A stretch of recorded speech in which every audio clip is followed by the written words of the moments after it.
Light লাগে। হ্যাঁ, এই অঞ্জন এখানে এই লাইটটা দেখো তো, এই লাইটটা ওটা মুখে লাগে আর কি। ওদের এটা রেগুলার প্রেস কনফারেন্স জায়গা নয় তো। হ্যাঁ, আচ্ছা, তোমরা শান্ত লাইন বলতে শুরু করবো। রেডি? হ্যাঁ, আপনারা জানেন গতকাল এবং আজ এই দুদিন আমাদের বর্ধমান জেলা কমিটি পার্টির বর্ধিত অধিবেশন। আমরা গত মাসে 3 থেকে 5 নভেম্বর রাজ্যে বর্ধিত অধিবেশন করেছিলাম। এরপরে সব জেলায় আমাদের সম্মেলনে নির্বাচিত জেলা কমিটি থাকে, কিন্তু সামনে লোকসভা নির্বাচন। এর মধ্যে আমরা পঞ্চায়েতের একটা অভিজ্ঞতা, ভোট লুট, গণনা লুট, অথচ মানুষের অংশগ্রহণ, তাদের জেদ, তাদের লড়াই, এই অভিজ্ঞতাগুলো হয়েছে। আমাদের সংগঠনের কিছু আন্দোলন সংগ্রাম চলছে, মানুষের কিছু সমস্যা যেগুলো অনেক বেশি বেড়ে গেল এর সময়ের মধ্যে। বেকারি তো আছেই, তার বিরুদ্ধে যেমন ইনসাফ যাত্রা চলছে, এই জেলা থেকেও পাশ করে গেছে, আবার আসবে। কৃষক এবং কৃষিজীবীদের একটা বড় সমস্যা, সাধারণত সার নিয়ে, বীজ নিয়ে, ইনপুটস নিয়ে, তার দাম নিয়ে, তার কালোবাজার নিয়ে সমস্যা তো ছিলই। অসময়ে বৃষ্টিতে আরও সমস্যা হয়েছে, বিশেষত আলু চাষিদের। একটা অংশের ধান খেতে ধান নষ্ট হয়েছে, ফসল নষ্ট হয়েছে, সবজি চাষে অসুবিধা হয়েছে। কিন্তু রাজ্য সরকার, কেন্দ্র সরকার এই ব্যাপারে নীরব। সেখানে কৃষক আন্দোলন, কৃষি মানুষ বেশ রাস্তায় নেমে আন্দোলন করেছেন। এই জেলাও দেখেছি আমরা, কৃষক সভা গোটা রাজ্য জুড়ে আন্দোলনের ডাক দিয়েছে। সমাজের বিভিন্ন অংশের মানুষের যে সমস্যা, সেই নিয়ে আমাদের পার্টির নেতৃত্বে বামপন্থীদের তরফ থেকে, গণসংগঠনগুলোর তরফ থেকে যে আন্দোলন হচ্ছে, সেগুলোকে আমরা পর্যালোচনা করছি। সাধারণত আমাদের এই পর্যালোচনা সম্মেলন টু সম্মেলন 3 বছরের মধ্যে হয়। আমরা এবারে পরিকল্পিতভাবেই সাংগঠনিক উদ্যমকে আরও বাড়িয়ে নিয়ে যাওয়ার জন্য, এগিয়ে নিয়ে যাওয়ার জন্য, আন্দোলন সংগ্রামকে আরও তীব্রতর করার জন্য এবং লোকসভা নির্বাচনের আগে আমাদের প্রস্তুতি কতটা আছে এবং আরও কি করতে হবে সেটাকে আরও সুসংবদ্ধ করার জন্য আমরা এই বর্ধিত অধিবেশন করেছি, যেখানে নির্বাচিত জেলা কমিটি বাদ দিয়েও তার অতিরিক্ত যারা মুখিয়া কমরেড আছে জেলায়, তাদেরকে ডেকে নিয়ে এসে আমরা এই আলোচনা করছি। তাদের পরামর্শ, তাদের সাজেশন, তাদের অভিজ্ঞতা যেগুলো মানুষের মধ্যে গিয়ে তারা অর্জন করেছেন, সেগুলোকে সন্নিবিষ্ট করেই আমরা এই নির্বাচনী প্রস্তুতি শুরু করব। এটা হচ্ছে এই যে জন্য আমি এখানে এলাম গতকাল এবং আজকে আছি। যে জন্য আপনাদের ডাকা হলো সেটা হচ্ছে, এছাড়াও এর মধ্যে দেখেছেন যে কিভাবে আমাদের রাজ্যে দুর্নীতিগ্রস্তদের বাঁচানোর চেষ্টা করা হচ্ছে। একটা গলার স্বরের স্যাম্পল নেওয়ার জন্য কিরকম গোটা চিকিৎসা বিভাগ, এসএসকে এর মতো হাসপাতাল, ডাক্তারদের পর্যন্ত ব্যবহার করেছে। যে কোনো দুর্নীতিতন্ত্র হলে আসলে এই সমস্ত যে আলাদা আলাদা সংস্থা আছে, এজেন্সি আছে, ব্যক্তি আছে, ধাপ আছে, তাদেরকে তার মধ্যে ডুবিয়ে নেওয়া হয়। এটাই হচ্ছে যে কোনো বেআইনি কাজের এরকম র্যাকেট তৈরি হয়। আমরা দেখলাম যে ইডি, সিবিআই কি অসহায়, বাইরে দাঁড়িয়ে আছে, আপনারা রিপোর্ট করছেন। আচ্ছা, হাইকোর্টের নির্দেশ থাকলে সেটাকে ইমপ্লিমেন্ট করা যায় না? কারণ এ কাকু যে সে কাকু নয়, যেমন ওই পিসি যে সে পিসি নয়। সাধারণ আরএসএস আমাদের রাজ্যে যে রাজনীতি করেছে, পরিবর্তনের নামে তৃণমূল কংগ্রেসকে তৈরি করে এখানে বিজেপির জায়গাটা তৈরি করা এবং হিন্দুত্ববাদী একটা রাজনীতি বাড়ানো এবং বামপন্থী সংগঠনকে, আন্দোলনকে নিকেশ করার জন্য যে উদ্দেশ্যে, সেখানে এই ধরনের লোকজনকে লিয়েন দিয়েছিল আরএসএস তৃণমূলের এই দুর্নীতিতন্ত্রকে বাড়ানোর জন্য। এখন দাঁড়িয়ে বিজেপি বড় কথা বলছে, সেই বিজেপির সেই লোকগুলো একসময় তৃণমূলের ছত্রছায়া থেকে মন্ত্রী হয়ে এই দুর্নীতিগুলো করেছে। আর এখানেই দাঁড়িয়ে কেন্দ্রীয় এজেন্সিগুলো খুব পরিকল্পনা মাফিক মাঝে মধ্যে খাপ থেকে বেরোচ্ছে, আবার ঝাঁপির মধ্যে ঢুকে যাচ্ছে। আমরা গত কয়েক মাস আগে দেখলাম, যখন আমরা গেলাম সিজিও কমপ্লেক্সে, তখন এই ভাইপোকে ডাকছে, তার বউকে ডাকছে, তার শালিকে ডাকছে, তার মাকে ডাকছে, তার বাপকে ডাকছে। এখন দেখবে সব চুপ। এমনকি বিজেপির নেতারাও এখন ভাইপো সম্পর্কে চুপ, কারণ আরএসএস লিখে দিয়েছে তার পত্রিকায় ও হচ্ছে অবোধ গরু, গাভী, মানে সে কি বলে ছোট বাচ্চা, কাফ, বাছুর, তাকে বধ করে কি হবে? আর তারপর থেকে দেখবেন এই বড় বড় তাবর নেতারাও কিন্তু আর কিছু বলছে না। আসলে আমাদের রাজ্যে ওই ধরনের রাজনীতির ক্রমাগত ঘোট পাচ্ছে। যত বামপন্থীরা সবল হচ্ছে, মানুষ যত এই সরকারের প্রতি বিতশ্রদ্ধ হচ্ছেন এবং কেন্দ্র সরকারের নীতির বিরুদ্ধে যত মরিয়া হয়ে রাস্তা নেওয়ার চেষ্টা করছেন, তখন দেখা যাবে যে ওরা বিজেপি মনে করে মন্দের ভালো তৃণমূল থাক, তাকে ডিস্টার্ব করা যাবে না। তখন এই এখন চলছে কাকু পর্ব, ভাইপোকে ছেড়ে দিয়ে। বিজেপির নেতারা এখন আর অভিষেক সম্পর্কে কিছু বলছে না। যেভাবে কয়লা কাণ্ডে থেকে তার নাম বাদ দেওয়া হয়েছে, আবার এই শিক্ষক নিয়োগের দুর্নীতিতেও যেহেতু সামনে চলে এসছে, একদিকে আওয়াজ পাল্টানোর চেষ্টা করা হচ্ছে, ইডি সিবিআই গো স্লো হচ্ছে, আর মমতা ব্যানার্জি যথারীতি তার রুটিন অনুযায়ী দিল্লি যাচ্ছেন। বাইরে আপনাদের কাছে মিডিয়াতে হবে যে ইন্ডিয়া জোটকে শক্তিশালী করার জন্য তিনি যাচ্ছেন 19 তারিখে, আর 20 তারিখে তিনি আবার মোদির সঙ্গে দেখা করবেন একান্তে। আর সবচেয়ে মজা হচ্ছে, আবার আপনাদের মাধ্যমে লেখা হবে যে রাজ্যের পাওনাগণ্ডা বুঝে নেওয়ার জন্য তিনি যাচ্ছেন। আচ্ছা, গত কয়েক বছরে কতবার গিয়েছেন? গত 9 বছরে কত পাওনাগণ্ডা মেটালেন? এটা তো জানা দরকার। 100 দিনের কাজের টাকা, আবাস যোজনার টাকা, পানীয় জলের টাকা, রাস্তাঘাটের টাকা, উন্নয়নের সমস্ত টাকা নিয়ে যে 9-6 হয়েছে, যেগুলো সেন্ট্রাল বাজেট থেকে আসে, সেন্ট্রাল অ্যাসিস্ট্যান্স, তাহলে কেন্দ্রীয় সরকার সেগুলো নিয়ে ব্যবস্থা নিচ্ছে না কেন? দুরকম ব্যবস্থা নিতে হয়। আমি নিজে সংসদে দীর্ঘদিন ছিলাম, সবসময় সংসদের রিপোর্টগুলোতে এইগুলো কথাগুলো বলা হতো যে বাজেটের টাকা যদি 9-6 হয়, একটা যেরকম চিঠি চাপাটি, ইউটিলাইজেশন সার্টিফিকেট, এগুলো যেমন নেওয়া হয়, কিন্তু আরেকটা হচ্ছে ক্রিমিনাল অফেন্স। তো টাকা চুরি হলে তার জন্য কিছু ক্রিমিনাল প্রসিডিওর নিতে হয়, কেস করতে হয়, এফআইআর করতে হয়, তারপরে দোষীদের শাস্তি দিতে হয়। বিজেপি বলছে দুর্নীতি হয়েছে, কিন্তু কোনো দোষী যাতে শাস্তি না পায়, মানে যাতে সাপও মরবে না, লাঠিও ভাঙবে না, অথচ সাপ খেলা হবে, সাপ লুডো খেলা হচ্ছে। যে গরিব মানুষ যার টাকা বাকি আছে, টাকা পাচ্ছে না। আর বিজেপি টাকা বন্ধ করে দিয়েছে, কারণ তারা স্কিমটাই বন্ধ করতে চায়। আর এরা বলছে আমি যাচ্ছি টাকা, বলেছে পঞ্চায়েত নির্বাচনে দিল্লিতে গিয়ে লড়ে টাকা নিয়ে আসবো, এখন বলছেন একান্ত সাক্ষাৎ করে নিয়ে আসবো। আসলে লোকসভা নির্বাচনের আগে ওই যে অমিত শাহ বলে গেছে যে সমঝোতা করার চেষ্টা করা হচ্ছে আরএসএস কে মাথায় রেখে, যে কটা বিজেপি আর কটা তৃণমূল আপসে একটু সমঝোতা হয়ে যাক, বাইরে সব বিরোধী কথাবার্তা বলা হবে। কিন্তু গত লোকসভা নির্বাচনে, বিধানসভা নির্বাচনে আমরা দেখেছি, তাতে বিজেপিরও একটা বড় অংশের নেতৃত্ব রাজ্যের এবং সমর্থক যারা মনে করেছিল তৃণমূল বিরোধিতার জন্য বিজেপি দেখেছি, তারাও খুব অসহায় বোধ করছে। চোখের সামনে একটা সামনে চলে আসছে। আরেক দল অংশ মানুষ করেছে যে সে তো তৃণমূলে গেলেও লুট করব, বিজেপিতে গেলেও লুট করব, মোটামুটি যখন কেন্দ্রীয় বাহিনীর কাছ থেকে আমাকে নিরাপত্তা নিতে হবে তাহলে বিজেপিতে যাব, যখন রাজ্য বাহিনীর কাছ থেকে আমাকে নিরাপত্তা নিতে হবে তখন বিজেপিতে, তৃণমূলে যাব, যখন সিআইডি থেকে বাঁচতে হবে তখন তৃণমূলে যাব, যখন সিবিআইডি থেকে বাঁচতে হবে তখন বিজেপিতে যাব। এই হচ্ছে ফর্মুলা। এবং এখনো দেখা যাচ্ছে যে কিভাবে আমরা দেখলাম, আপনারা তো প্রশ্ন করবেন, আমি আগেই বলছি, এই যে পাশের রাজ্যের কংগ্রেস সাংসদদের কাছ থেকে কয়েকশো কোটি টাকা বেরোলো, টাকা গুণে শেষ হচ্ছে না, দুর্নীতি বিরোধী অভিযান হচ্ছে। অথচ প্রধানমন্ত্রী কদিন আগে কি বলেছেন? নোটবন্দি করে কালো টাকা সমাপ্ত, দেশে আর নেই। তাহলে কালো টাকা বেরোচ্ছে কোত্থেকে? তৃণমূলে সে পার্থ চ্যাটার্জির বাড়ি থেকেই বেরোক, সে বিভিন্ন পুরসভার চেয়ারম্যানদের কাছ থেকেই বেরোক, তৃণমূলের বিভিন্ন নেতাদের কাছ থেকে বেরোক। প্রধানমন্ত্রী বললেন দুর্নীতি সমাপ্ত, কালাধন সমাপ্ত। আর বিজেপি তার স্বরে বলছে যে ক্যাশলেস সোসাইটি হয়ে গেছে, এখন সবই জিপেতে হয়, গুগল পেতে হয়, এখন আর কোনো ক্যাশ ট্রানজাকশন হয় না। তাহলে ক্যাশ টাকা যত সার্কুলেশনে ছিল নোটবন্দির আগে, তার থেকে বেশি টাকা ছেপে বাজারে ছাড়তে হলো কেন? তার সবচেয়ে বড় ক্রাফট প্র্যাকটিস যেটা হচ্ছে ইলেকট্রাল বন্ড, সেটা বন্ধ করছে না কেন? কেন জানাচ্ছে না? ট্রান্সপারেন্সি নেই কেন? স্বচ্ছতার কথা বলেছেন প্রধানমন্ত্রী যখন এসেছিলেন, যে কার টাকা কাকে দিচ্ছে, কে দিচ্ছে। সবচেয়ে বেশি টাকা পেয়েছে বিজেপি এবং তারপরে হচ্ছে তৃণমূল, তাহলে জানাচ্ছে না কেন? এখানে হচ্ছে একই সুরে বাঁধা আছে, দুজনের একই তারে সুর বাঁধা আছে। এই জন্য আমরা পশ্চিমবঙ্গের মানুষকে বলছি, রাজ্যকে বাঁচাতে হলে রাজ্যের মানুষকে ঐক্যবদ্ধ হতে হবে। সেই ঐক্যকে ভাঙার জন্য পরিকল্পনা হচ্ছে। আবার এই দেখবেন এই রাম মন্দিরের উদ্বোধনের নাম করে একটা সাম্প্রদায়িক উন্মাদনা তৈরি করার চেষ্টা করা হচ্ছে, যেটা আমরা 90-এর দশক থেকে দেখে আসছি।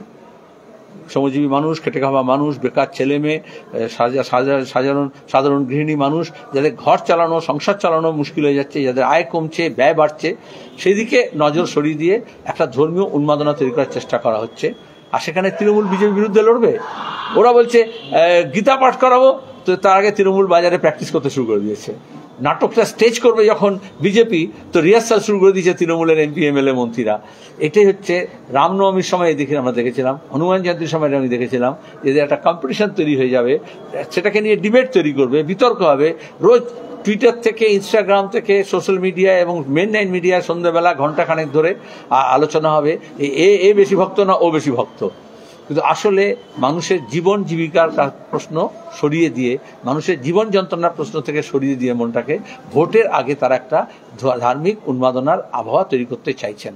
এ রাজ্যের মানুষ স্বাধীনতার আগে, স্বাধীনতার পরে মানুষের জীবন যন্ত্রণা নিয়ে লড়াই করেছে, এই জন্য ইংরেজের বিরুদ্ধে লড়াই করেছে, এই জন্য স্বাধীনতা আন্দোলনের জন্য লড়াই করেছে, এই জন্য কৃষি আন্দোলন করেছে, এই জন্য কৃষক আন্দোলন করেছে, এই জন্য ক্যানেল মুভমেন্ট হয়েছে, এই জন্য বেকারি বিরোধী আন্দোলন হয়েছে, এই জন্য শ্রমজীবী মানুষ লড়াই করেছেন। অবিভক্ত বর্ধমান জেলায় দুর্গাপুরের ঐতিহাসিক আন্দোলন গোটা বিশ্বের কাছে একটা উদাহরণ। আজও মানুষ লড়ছেন। সেই লড়াইয়ের শক্তিকে আরো জোরদার করতে হবে এবং মানুষের সঙ্গে মানুষের লড়াইয়ের যে পরিকল্পনা আছে তাকে ভেস্তে দিতে হবে। এই আবেদন নিয়ে আপনার সঙ্গে হাজির হয়েছি। প্রশ্ন থাকলে বলুন। 20 ডিসেম্বর মোদী মমতা বৈঠক আছে দিল্লিতে, রাজ্যের বকেয়া নিয়ে বৈঠকে আলোচনা হবে, এখানে অভিষেকও থাকার সম্ভাবনা আছে, কি বলবেন? তাহলে বোঝা যাচ্ছে, আচ্ছা রাজ্যের যদি হয় তাহলে সে তো মুখ্যমন্ত্রী, মুখ্য সচিব, সেই ডিপার্টমেন্টের মিনিস্টার, সেই ডিপার্টমেন্টের সেক্রেটারি, তাদের যেতে হয়। সে তো পুরোপুরি রাজনীতি। এখানে বই কম, ঠক বেশি। যে বৈঠক হচ্ছে এখানে বই খাতা নেই, তাহলে সেক্রেটারি যেত, অ্যাকাউন্টস নিয়ে যেত, হিসেব নিয়ে যেত। আমরা বলছি শ্বেতপত্র প্রকাশ করুন, কত টাকা পেলেন, কত টাকা পাবেন, কত টাকা খরচ করলেন, কত টাকা গিলে খেলেন, সেগুলো একটা শ্বেতপত্র থাকা উচিত, কেন্দ্র সরকারের কাছ থেকেও, রাজ্য সরকারের কাছ থেকে। কিন্তু এখানে দেখা যাচ্ছে বৈঠক হচ্ছে যেখানে বই খাতা নেই, শুধুমাত্র ঠকবাজি আছে। মামলা, সেই মামলাটি চার্জশিট পেশ করেছে এবং বাপিপুর এবং জ্যোতিপ্রিয় মল্লিক দুজনবারই নাম আছে, এবং ইডি যেটা বলছে যে 400 কোটি টাকার মতো রাজস্ব ক্ষতি হয়েছে রাজ্য সরকার, এবং ইডি আরো যেটা মারাত্মকভাবে বলছে যে যখন ইডির তল্লাশি চলছে সেই সময় নাকি সেই সময় দুর্নীতি হয়েছে। এটা তো দুর্নীতিতন্ত্র। যতদিন তৃণমূল এ রাজ্যে আর দিল্লিতে মোদী সরকার আছে, রাজ্যে দিদির লুট আর দিল্লিতে মোদির লুট চলবে। এ তো ব্যবস্থাপনা। তাহলে কৃষকের কাছ থেকে ধান সংগ্রহ থেকে শুরু করে চাল কল, আটা কল, তার সঙ্গে গোডাউন, তার সঙ্গে ডিস্ট্রিবিউশন, রেশন সিস্টেম, ব্যাকওয়ার্ড করাপশনে ব্যাকওয়ার্ড লিঙ্কেজ এবং ফরওয়ার্ড লিঙ্কেজ দুটোকে লিঙ্ক করা হয়েছে। একটা কেন্দ্রীয় প্রকল্প। বামপন্থীরা লড়াই করেছিল যে খাদ্য সুরক্ষা, এটাই তো ছিল রাইট টু ফুড গ্যারান্টি। এখন মোদির গ্যারান্টি হচ্ছে যে সাইয়া ভাই কোতওয়াল ডর কাহেকা, তুমি লুটে যাও, কেউ কিছু করবে না। আচ্ছা, এটা কি শুধুমাত্র জ্যোতিপ্রিয় মল্লিক চার্জশিটে? তাই খাদ্যমন্ত্রী কে করেছিল? খাদ্যমন্ত্রী যখন তিনি নেই, তখনও এসেন্সিয়াল কমোডিটিস যে কর্পোরেশন, যে যারা এই খাদ্য সংগ্রহ করে এবং গুদামজাত করে এবং বিলি বন্দোবস্ত করে, সেখানে তাকে চেয়ারম্যান করে রেখে দিলেন। বন দপ্তরের মন্ত্রী, কিন্তু ফরেস্ট ডেভেলপমেন্টের নয়, ফুডের সংস্থার চেয়ারম্যান রাখলেন। লালু যাদবের চারা ঘোটালায় যা যা চার্জশিটে যে ধারা ইন্ডিয়ান পেনাল কোডে এবং সিআরপিসি লাগানো হয়েছিল, সেই সব ধারা মমতার বিরুদ্ধে লাগে তদন্তটা ঠিক মতো হলে। কারণ যে যার এটা দেখার কথা, যিনি এটা রেখেছিলেন, যিনি এটা দেখতেন, মুখ্যমন্ত্রী তো দেয় আছে, এটা ক্যাবিনেট একটা, তাকে একাধিক্রমে 10 বছর ধরে খাদ্যমন্ত্রী রাখা হলো এবং খাদ্য দপ্তর ছেড়ে দেওয়ার পরেও তাকে ওই খাদ্য সংগ্রহ, বিলি বন্দোবস্তের দায়িত্ব রাখা হলো। একইভাবে আবগারি দপ্তরের দায়িত্ব চলছে। এই জন্য আমরা বলছি যে গোড়া ধরে মারোটা। কংগ্রেস সাংসদ ঝাড়খণ্ডে 8 দিন ধরে তল্লাশি অভিযান করছে আয়কর দপ্তর, এখনো পর্যন্ত 354 কোটি টাকা উদ্ধার হয়েছে। আমরা শুধু এইটুকু বলবো, যতদিন গোনা হয় ততদিন কেন খবর হয়, তারপরে কি হয়। কিছুদিন আগে বিজেপির একজন কর্মীর কাছ থেকে, ব্যবসায়ী নেতা, কানপুরে সাম জৈন, তার কাছ থেকে 256 কোটি টাকা পাওয়া গেছিল, 256 কোটি টাকা। এখন এটা হচ্ছে, ওটা সেকেন্ড হাইস্ট হয়ে গেল, ততদিন ছিল ওটাই ফার্স্ট হাইস্ট ছিল। কিন্তু তারপরে যে বিজেপি কানেকশন বেরোলো, তখন এজেন্সিও চুপ, মিডিয়াও চুপ। আমি তো আপনাদের শুধু বলছি না, গোটা দেশের কোনো মিডিয়া আর রিপোর্ট করেনি। তারপর কি হলো, কোথেকে টাকা এলো, কার টাকা, তারপর কোথায় গেল, কি ব্যবসা থেকে এলো। এখানে শুধু এইটুকুই আমি গ্যারান্টি চাই, মোদি অমিত শাহ এটা বলুক যে এই টাকা গোনা শেষ হওয়ার পরেও খবরও চলবে এবং তদন্ত হবে, আর তাকে বিজেপিতে নেওয়া হবে না। নাহলে তো শুভেন্দুর মতো হবে, না তো মুকুল রায়ের মতো হবে, তাহলে নারদা কেসের মতো হবে, সারদা কেসের মতো হবে, যে একবার এজেন্সি যাবে, টাকা বার করে। এটা দুর্নীতি শেষ করা নয়, এটা দুর্নীতিগ্রস্তদেরকে দলে টেনে নিয়ে আসা। কংগ্রেস সাংসদের যে বাড়ি থেকে টাকা উদ্ধার হচ্ছে, এর সাথে সাথে তৃণমূলের কথাও বলছে বিজেপি, তাহলে কি আপনাদের জোটের ভবিষ্যৎ কি, মানে কি জোটের কোনো প্রভাব পড়বে? জোটের কি আছে, টাকার জোট তো নয়, টাকার জোটটা বিজেপি তৃণমূলের। আর যেটা এই ফ্যাসিবাদের বিরুদ্ধে যে মানুষকে এককাট্টা করা এবং কেন্দ্রীয় সরকারের যে নীতি, যেখানে যুক্তরাষ্ট্রীয় কাঠামো, এই যে কাশ্মীরের 370 ধারা নিয়ে যেতে হচ্ছে, দেখো আমাদের দেশের যুক্তরাষ্ট্রীয় কাঠামোকে ভেঙে দেওয়ার চেষ্টা হচ্ছে, পরিষ্কার কথা। এবং কালকে রায়ের পরে আরো এটা এমন হয়ে গেছে যে কোনো রাজ্যে গভর্নর চাইলে, কেন্দ্রীয় সরকার চাইলে, রাজ্যের মানুষের কিছু তোয়াক্কা না করে রাজ্যের একটা অংশকে কেটে ইউনিয়ন টেরিটরি করে দিতে পারে। ছিল বেড়াল, হলো রুমাল। তার বিরুদ্ধে একটা জোট করতে হয় মানুষকে, রাজ্যকে বাঁচাতে, দেশকে বাঁচাতে, সংবিধানকে বাঁচাতে, ধনপ্রকৃতার নীতিকে বাঁচাতে। আর সেখানে আমরা পরিষ্কার বলেছি ওটা নির্বাচনী জোট নয়। সিপিএম একমাত্র বলতে পারে সেটা, আর কে বলেছে? বিজেপি বলছে, তৃণমূলও বলছে ওটা নির্বাচনী জোট। তোমরাও বলছো, তো তোমরা কার কথা বলছো? সিপিএম এর কথা বলো, ওটা নির্বাচনী জোট নয়। এই মধ্যপ্রদেশে, ছত্তিশগড়ে, রাজস্থানে ভোট হয়েছে, ওটা নির্বাচনী জোট ছিল? চোখের সামনে যা দেখছো তা বলবে না, যেটা নাগপুর থেকে বলছে সেটা বলছো। চোখের সামনে ইন্ডিয়া জোটে ভোট হয়নি, যেটা হয়নি সেটা কেন বলছো? যেটা হয়নি সেটা কেন বলছো? কিসে প্রভাব পড়বে?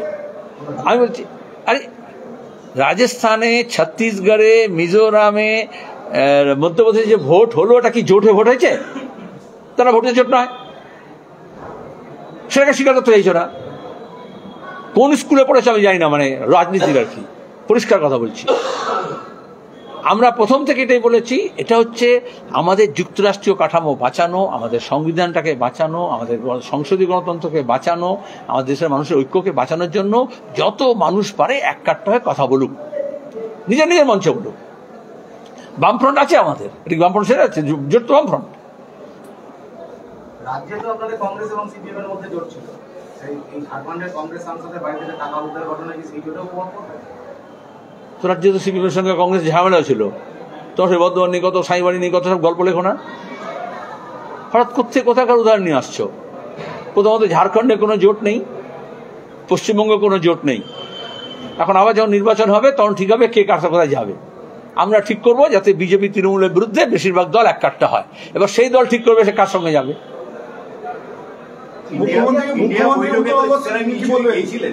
আবার যাবেন, লিখে নাও। এই যে 370 ধারার ব্যাপারে কালকে সুপ্রিম কোর্টের রায় বেরোলো, সিপিআইএম এর নেতা তারিক আমির বাড়ির সামনে আর্মি বসিয়ে দিয়েছে, প্যারামিলিটারি ফোর্স, বেরোতে পারবে না, প্রেস ঢুকতে পারবে না, সাংবাদিকের সঙ্গে কথা বলতে পারবে না। লড়াইটা সেই গণতন্ত্রের জন্য, যাতে কথা বলার অধিকার থাকে, তোমার সঙ্গে আমার যাতে দেখা হয়, মাঝখানে একটা সিআরপিএফ যাতে না থাকে। সেই জন্য সীতারাম চৌধুরীকে যেতে হবে, যাতে এরকম একটা ব্যবস্থা না হয় যে তোমার আর আমার মাঝখানে মিলিটারি নেমে যায়। উত্তরবঙ্গের সফরে গেছেন, ভালো করেছেন, কারণ বিয়ে গেছেন, ভাইপোর বিয়ে একটা বিশাল, তোমরা কেউ খবর দিচ্ছ না। এই যে বলে না কি, যখন আদিবাসীর বাড়িতে যাচ্ছে অমিত শাহ খেতে, তখন মেনু দেখাও, কালা পাতা, তারপরে এইসব ছবি। তাহলে এই যে এখানে একটা রিসর্টে 30,000 টাকা ভাড়ার রুম নিয়ে, আর হচ্ছে একটা মাটি মানুষের সরকার, তার ভাইপো কি বলে তো বিয়ে হচ্ছে। এইভাবে যখন অভিষেক ব্যানার্জির বিয়ে হয়েছিল লে মেরিডিয়ানে, দিল্লির সবচেয়ে পশ হোটেলে, নিউ দিল্লির, কোনো বাংলা মিডিয়া কেউ খবর দেয়নি, কারণ মমতা ব্যানার্জি গোসা হয়ে যান বলে। তো খবর যেটা ঘটছে সেটা তোমাদের দেখছো না, আমি তো বলছি তোমাদের খবর। কিন্তু মমতা ব্যানার্জি গিয়ে চা পাতা তুলেছেন। আচ্ছা, যারা একটু উত্তরবঙ্গে যায়, বর্ধমানে একটু অসুবিধা আছে, তারা জানে এই সময়টা চা পাতা তোলা হয় না, কিন্তু সরকারি লোকজন দিয়ে 100 দিনের কাজের লোক দিয়ে বিডিও এসডিও দিয়ে ডিএম দিয়ে পুলিশ দিয়ে হঠাৎ উনি চা পাতা তুলছেন। এটাকে নাটক বলে। আমি নাটক নিয়ে এর চেয়ে বেশি কমেন্ট করতে পারবো না। এর চেয়ে যে নাটকগুলো এখন হচ্ছে শীতের মরশুমে, সেগুলো নিয়ে অনেক কোনো কথা আমি বলতে পারি। যে নাটকগুলো আমি দেখি, ওই নাটকটা আমি দেখি না। কলকাতা শিক্ষামন্ত্রী প্রাপ্ত বসু বলেছেন যে শিক্ষাক্ষেত্রে চাকরি দিতে হলে মুখ্যমন্ত্রী পারবেন, আমি পারবো না। পুরো গল্পটা বলো। যাদের চাকরি হওয়ার কথা তাদের চাকরি বিক্রি করেছে পিসি ভাইপো আর শিক্ষামন্ত্রীরা মিলে। শিক্ষামন্ত্রীরা, একটা শিক্ষামন্ত্রী জেলে গেছে। তারপরে এরা অনেকবার প্রতিশ্রুতি দিয়েছে। যেদিন 1000 দিন হলো, যখন বামফ্রন্ট মিছিল করে গেল ওখানে, যখন ওই মেয়েটা মাথা ন্যাড়া করে গোটা রাজ্যের মাথা হেড করেছে, সে শুধু নিজের মাথা ন্যাড়া করেনি, সেখানে দাঁড়িয়ে হঠাৎ করে তৃণমূলের মুখপাত্র আবির্ভাব হলো এবং তিনি বললেন সব হয়ে গেছে, সমাধান করে দিল। একটা মিডিয়াতে আমি দেখলাম লিখেও দিল, যা মমতা পারলেন না, অভিষেক পারলেন না, কুণাল পেরে গেল, সমস্যার সমাধান হয়ে গেছে। কি করলেন না, শিক্ষামন্ত্রী কিছুটা বলবেন, আজকে বিবৃতি দিয়েছেন। তৃণমূল সমস্যার জড়, সে সমস্যার সমাধান নয়। এই গোটা শিক্ষা ব্যবস্থাকে তুলে দেওয়ার জন্য, স্কুল শিক্ষাকে প্রাইভেটাইজ করার জন্য এবং প্রাইমারি থেকে সেকেন্ডারি হাজার হাজার স্কুল বন্ধ করে দেওয়ার জন্য, মাদ্রাসাগুলো বন্ধ করে দেওয়ার জন্য এটা পরিকল্পিতভাবে এই ব্যবস্থা নেওয়া হয়েছে। গোটা দেশে হয়েছে, আমাদের রাজ্যে হচ্ছে। শিক্ষা ক্ষেত্রে নিয়োগে দুর্নীতি করে টাকা কামিয়েছে, কিন্তু সরকারি শিক্ষা ব্যবস্থাটাকে ভেঙে দিচ্ছে, যেমন সরকারি স্বাস্থ্য ব্যবস্থাকে ভেঙে দিচ্ছে। তুমি জানো, আমি কি জানবো? তুমি যেও সঙ্গে। রাজ্যে যখন ইন্ডিয়া জোটে সীতারাম ইয়েচুরি যাচ্ছেন এবং রাজ্যে তৃণমূলের বিরুদ্ধে লড়াই করছেন, সেখানে কি দ্বিচারিতার ভূমিকা পালন করছে না? এই যে তোমার সঙ্গে তুমি যখন ভালো প্রশ্ন করো, আমি বলি বা খুব ভালো প্রশ্ন উত্তর দিই। যখন বেড়া প্রশ্ন করো তখন আমি একটু কড়া হয়ে বলি। থেকে আমার সঙ্গে সম্পর্ক মধ্যে কোনো চিড় ধরে? তুমি সাংবাদিকে থাকবে, আমি আমি আমি রাজনৈতিক নেতা হিসেবে থাকবো। এগুলো একদম প্রাইমারি নার্সারিতে যারা পড়ে না, তাদের এরকম হয়, তুই আমার টিফিন দিসনি বলে তারপরে ঝগড়া হয়ে যায়। কিন্তু যারা একটু ম্যাচিওর হয়ে যায়, তারা এইসব ঘাত প্রতিঘাতের মধ্যেই রাজনীতি করে। এবং আমরা পরিষ্কার বলেছি, গত 1 বছর ধরে তৃণমূলের বিরুদ্ধে রাস্তায় কারা নামছে। এই মুহূর্তে ধ্রুব, কলতান, মীনাক্ষীরা মিছিল করে হাঁটছে, ইনসাফ যাত্রা করছে 2 মাস ধরে। কারা? কোথায় বিজেপি? এই রাজ্যকে বাঁচানোর জন্য কারা লড়বে? বামপন্থীরা লড়বে। এ রাজ্যে সর্বনাশ কে করছে? তৃণমূল করছে। সেখানে ইন্ডিয়ার জন্য কি ব্যাপার আছে? পরিষ্কার তো কথা বলে যাচ্ছে। এর আগেও তো গেছে, মুম্বাইতে গেছে, ব্যাঙ্গালোরে গেছে, পাটনাতে গেছে। তাতে কি তৃণমূল বিরোধী সিপিআইএম এর লড়াই কোনো জায়গায় কোনো ঘামটি হয়েছে? আরো বেড়েছে। তা কি পঞ্চায়েত নির্বাচনে গিয়ে আমরা কি সব একসঙ্গে সেটা গেছি? চোখের সামনে দেখছো তো। অদ্ভুত বিষয় হয়েছে, নিজের চোখ দিয়ে দেখো, নিজের কান দিয়ে শোনো। আরএসএস এর কান দিয়ে আরএসএস চোখ দিয়ে না শুনলেই হলো, না দেখলেই হলো। মমতা বন্দ্যোপাধ্যায় উত্তরবঙ্গ যেটা বলেছে, না মমতার চোখ দিয়ে দেখবে না, বলো। মমতা বন্দ্যোপাধ্যায় উত্তরবঙ্গে যেটা আজকে বলেছেন যে কেন্দ্র 100 দিনের কাজের টাকা থেকে আবাস টাকা দিচ্ছে না, এবং এরপরে এই টাকা তাদের পকেটে টাকা নয়, আচ্ছা টাকা যাচ্ছে দিল্লি সরকারের, যাচ্ছে দিল্লি সরকারের পকেটে, আমাদের দিচ্ছে না। কি দোষ করেছে বাংলা? ওবিসিদের টাকা বন্ধ, সংখ্যালঘুদের টাকা বন্ধ, আর আমরা শুধু ভোটের জন্য 5 উত্তরবঙ্গে কি কেন বলছেন? যখন 20 তারিখে যাবেন, আমি শুনতে চাই, বলুক মোদিকে, আর তোমাকে নিয়ে যাক ভিডিও ক্যামেরা নিয়ে সাংবাদিকদেরকে, যেখানে বলার কথা সেখানে বলুক। রেশন দোকানে গিয়ে রেশন নেয়, ওষুধ দোকানে গিয়ে ওষুধ কেনে। মমতা ব্যানার্জি ওষুধ দোকানে গিয়ে রেশনের কথা বলছে না, রেশন দোকানে গিয়ে ওষুধের কথা বলবেন, আর তোমরা সেটা খবর করবে। বলছে ভোটের জন্য আমরা 5 কেজি আটা বা চাল দিই না, আবার ইলেকশন আসছে তাই ঘন্টা বাজছে চাল দেবো, বলেছিল 15 লক্ষ টাকা দেবো, দিয়েছে? আমি ওই কথাগুলো শুনতে চাইছি না, তুমি কেন রেকর্ড বাজাচ্ছ? তোমার যদি কোনো প্রশ্ন থাকে তাহলে প্রশ্ন করো। বাংলার খরচ জোগাতে জনগণের টাকা সব খরচ হয়ে যাচ্ছে। আমরা প্রথম থেকে বলছি, রাজ্যপাল সবে বলেছেন, রাজ্যপালের খরচ জোগাতেও বাংলার টাকা যাচ্ছে, রাজ্যপালের যত রকমের শখ মেটাতে যাচ্ছে, আর রাজ্যপালের যে সমস্ত মোকদ্দমা হচ্ছে সেটাও রাজ্যের টাকা দিয়ে যাচ্ছে। আর তৃণমূলে যেমন যতটা অন্যায় করেছে এবং অন্যায়গুলো থেকে বাঁচার জন্য যা খরচা হচ্ছে সেগুলো আমাদের টাকা দিয়ে যাচ্ছে। ইউনিভার্সিটির ছেলে মেয়েদের ড্রপ আউটস হচ্ছে, কারণ স্কলারশিপ পেমেন্ট হচ্ছে না। শিক্ষা খরচ জোগাতে নাভিশ্বাস হচ্ছে, অথচ শিক্ষা প্রতিষ্ঠান, সে মাদ্রাসা বোর্ড বলো, স্কুল বোর্ড বলো, আমাদের ইউনিভার্সিটিগুলো বলো, তারা হচ্ছে এই সমস্ত দুর্নীতিগ্রস্তদের বাঁচানোর জন্য তাদের টাকা খরচা করছে। মমতা বন্দ্যোপাধ্যায় আজকে বলেছে যে what Bengal things today, India things tomorrow. বাংলায় লিড করবে দেশকে এবং হাম ইন্ডিয়াকে লিড করে গিয়ে বাংলা গোটা দেশকে নেতৃত্ব দেবে। কি বলবেন? পাগলাগুলো দেখছি ভালো ভালো কথা ডায়লগ থাকে, সেগুলো নিয়ে কমেন্ট করি নাকি? বদলা নয় বদল চাই। এই মুহূর্তে দাঁড়িয়ে ইনসাফ যাত্রার পর এখানকার পূর্ব বর্ধমান জেলার যারা তৃণমূলের নেতারা রয়েছে তারা বলছে যে এখন আমরা বদল নয় বদলা চাই। কি বলবেন? দুটো কথা আছে, এক হচ্ছে তৃণমূল যা বলে আর যা করে তার মধ্যে অনেক তফাৎ আছে। সততার প্রতীকে সাইন লাগিয়েছিল, চুরি করেছিল। যখন বলেছিল বদলা নয় বদল চাই, তখন তো তারা খুন করেছে, হাজার হাজার আমাদের কর্মীদেরকে ঘরছাড়া করেছে, জরিমানা করেছে, জেল দিয়েছে, মিথ্যা মামলা করেছে, একটা মামলা টেকেনি। তাহলে ওদের কথা কি দাম আছে? আর বদলা শব্দটা মানে কি? যে কিছু একটা হয়েছে তার বদলে। তাহলে আগে 34 বছরে বলুক যে আমরা কি ওদেরকে সব ঘরছাড়া করেছিলাম, জরিমানা করেছিলাম, জেল দিয়েছিলাম? এটাই তো মিথ্যা কথা একটা বললো যে বদলা। বদলা কখন হয়? যখন একটা কিছু ঘটেছে তারপরে রিভেঞ্জ বলে, অ্যাভেঞ্জ বলে। তো যখন গণতন্ত্রকে আমরা সম্প্রসারিত করলাম, সেই সময় বরঞ্চ কংগ্রেসকে ভেঙে তৃণমূল তৈরি হলো, সেই সময় অ্যাসেম্বলিকে ভেঙে মমতা ব্যানার্জির নেতা হলো, সেই সময় আমাদের শিল্প সম্মাননাকে ভেঙে মমতা ব্যানার্জি মুখ্যমন্ত্রী হলো। মিথ্যা মামলা কেন, সত্যি মামলা করা হয়নি? মমতা ব্যানার্জিও কিন্তু দেখা গেল যে যারা নেতারা এখন জেল খাটছে তাদের পরিপ্রেক্ষিতে বললো যে আমাদের 4 জন গেছে, 8 জনকে জেলে। এইটাকে হচ্ছে উনি এটা বিটুইন দ্য লাইন পড়ো, এটা ইন্ডোরে বলেছিলেন তিনি, আর অনেকগুলো কথা বলেছেন। তার মানে উনি সব জিনিসকে একটু খেলো করে দিতে চান, ছোট করে দিতে চান। আমি বলছি দুর্নীতিতন্ত্র সর্বগ্রাসী, সর্বব্যাপী, পঞ্চায়েত থেকে পুরসভা থেকে একেবারে নবান্ন পর্যন্ত। উনি যেমন হাতে করে 4টে গেছে, তোমাদের 8 জনকে নেবো। বিজেপি আর তৃণমূলের মধ্যে দুর্নীতির এই বদলা বদলি। আচ্ছা ঠিক আছে, আসানসোলে তোমার এমপিকে আমি নিয়ে এলাম, মন্ত্রী করে দিলাম।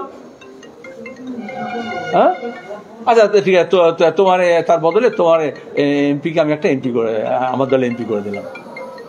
এটাকে বলে অদল বদল। এবং অদল বদলের মাঝখানে কেউ কেউ থাকে মুকুল রায়ের মতো। সেখানে দাঁড়িয়ে কাকে বলছেন তুমি যে তোমার আমার 4 জনকে নিচে আমি তোমার 8 জনকে ধরবো? আমরা বলছি সেন্ট্রাল গভর্নমেন্ট হোক বা স্টেট গভর্নমেন্ট হোক, তদন্তকারী যে সংস্থাগুলো আছে সেটা সংখ্যা দেখেও নয়, দল দেখেও নয়, রং দেখেও নয়, যারা দুর্নীতিগ্রস্ত আছে সেখান থেকে তাদের সম্পত্তি থেকে কালাধানগুলো উদ্ধার করুক, লুটের মালগুলো উদ্ধার করুক, মানুষের টাকা, রাজ্যের টাকা, আর অপরাধীদের শাস্তি দিন। এটাই তো চাইছি আমরা।